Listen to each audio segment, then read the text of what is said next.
I can start with my most recent book, Collapse, my fourth book for the public.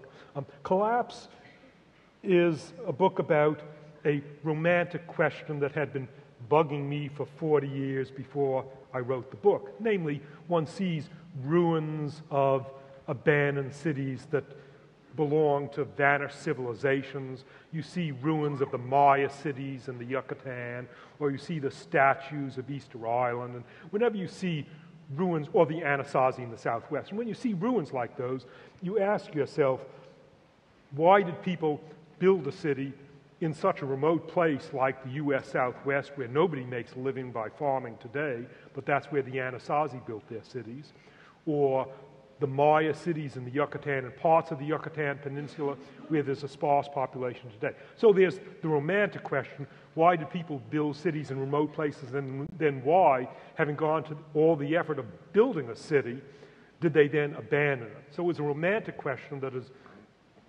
engaged me for decades.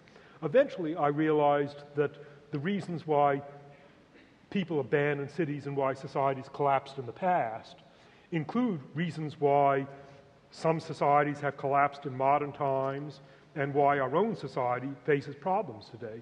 Namely, societies, including the Maya, collapsed in the past because of climate change, human environmental destruction, relations with enemies, difficulties with your trading partners, and then good or bad decisions that people make.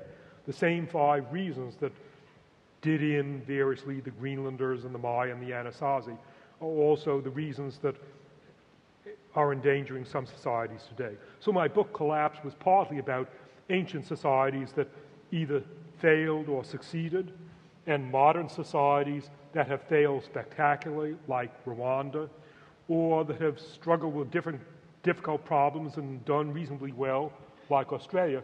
And then finally, the lessons that we could learn, if we choose to do so, that might help us in dealing with similar problems today.